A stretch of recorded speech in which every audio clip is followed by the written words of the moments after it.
আখিরাত তো চলেই আসলো, কিয়ামত তো চলেই আসলো, আজও তো তুমি গাফিল হয়েই রইলা।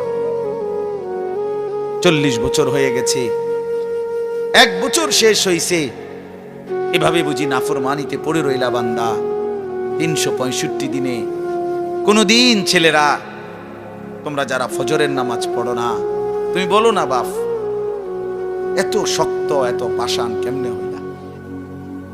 একটা বছর কোনদিন ফজরের নামাজ পড়ো নাই, এত বড় নিকৃষ্ট জানোয়ার মুসলমানের বাচ্চা কেমনে হয়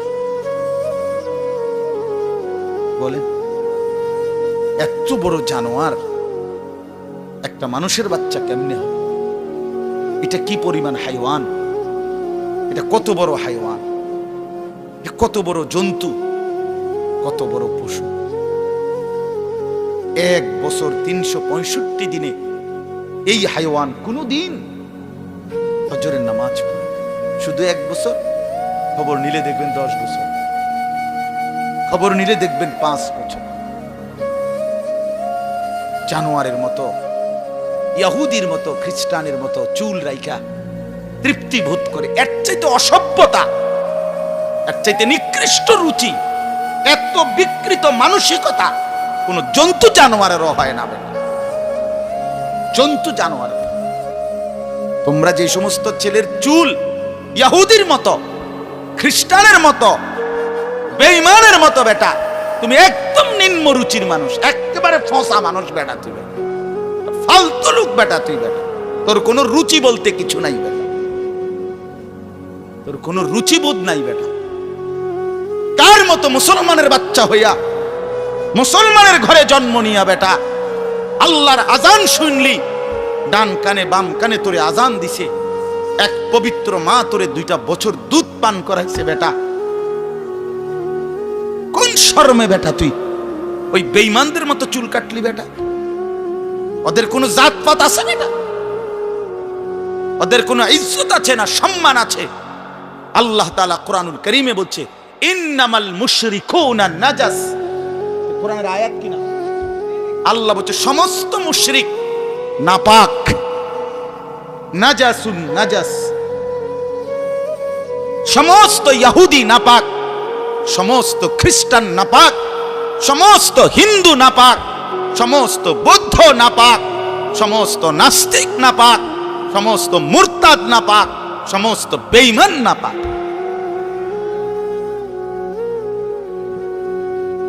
কার মতো বেটা চুল রাখলি? কারে দেইখা বেটা পেশাব করে পানি লস না বেটা? কোন সভ্য থেকে শিখলি বেটা? এটা কার থেকে শিখলি? জীবনে 2-4 অক্ষর পড়ালেখাও করো নাই?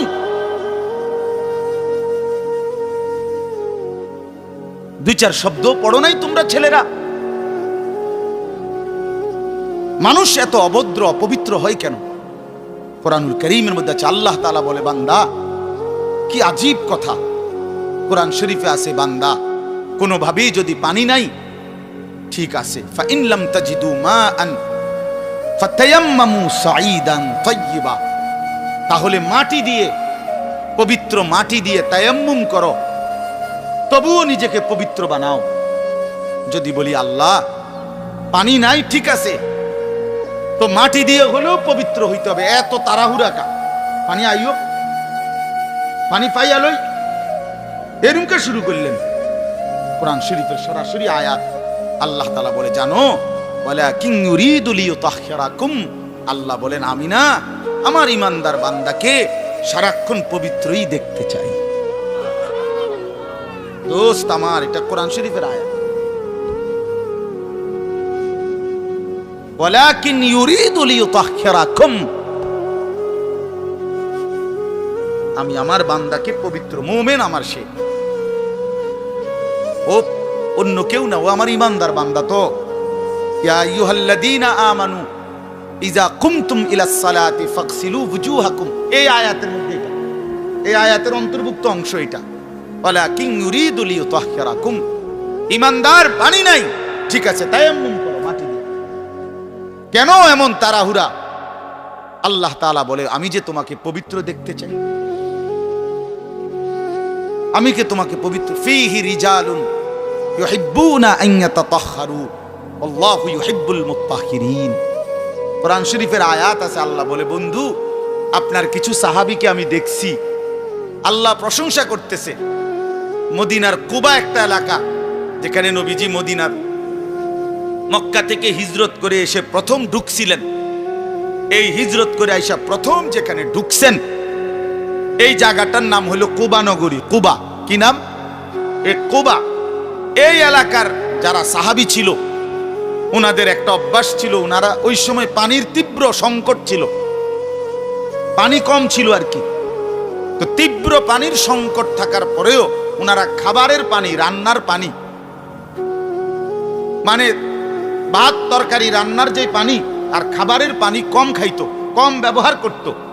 এখান থেকে পানি বাঁচাইয়া পেশাব পায়খানার পবিত্রতার জন্য যে পানি দরকার, ওইখানে তারা পর্যাপ্ত পরিমাণ পানি ব্যবহার করত, যেন পবিত্রতার মধ্যে কোনো কমতি না। আল্লাহর কসম, এই কথাইটা, তাদের এই আখলাক আচরণটা আল্লাহ এত পছন্দ করছে, কোরআন শরীফের আয়াত নাজিল করে ডাইরেক্ট তাদের প্রশংসায়। আল্লাহ বলছে ফীহি রিজালুন, আপনার সাহাবীদের মধ্যে কিছু লোক এমন আছে আমি দেখতেছি, ইউহিব্বুনা আন ইয়াতাতাহহারু, যারা ভালোভাবে পবিত্রতা অর্জন করাটাকে খুব পছন্দ করে। আল্লাহু ইউহিব্বুল মুত্তাহহিরিন, নবী শুনায়ে দেন এমন পবিত্রতা অর্জনকারীদেরকে আমি আল্লাহও ভীষণ ভালোবাসি।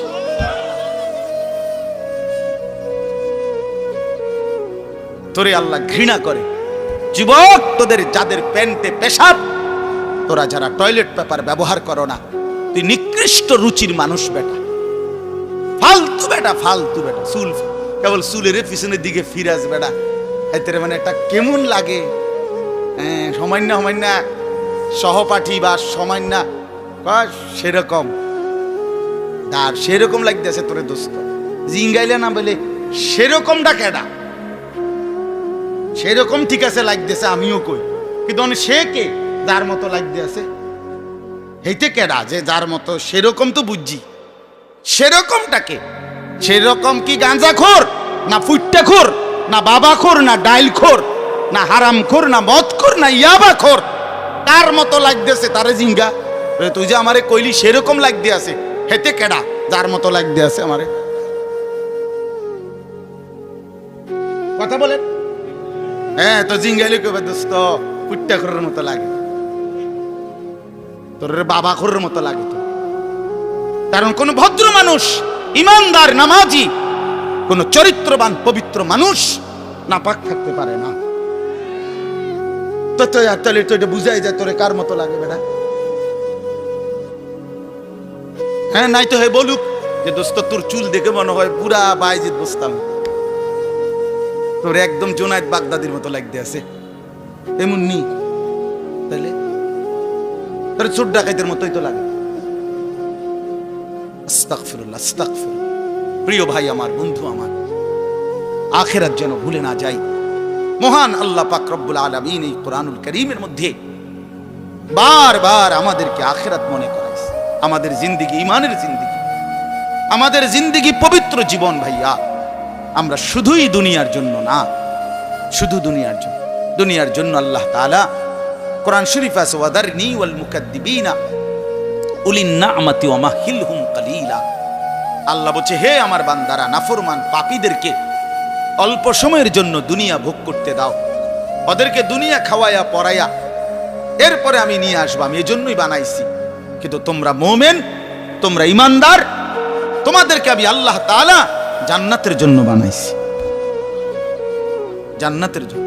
উইদ্দাত লিল মুত্তাকিন, মুমিনদের জন্যই জান্নাত, মুত্তাকিদের জন্যই জান্নাত। একটা বেঈমানও জাহান্নাম থেকে মুক্তি পাবে না।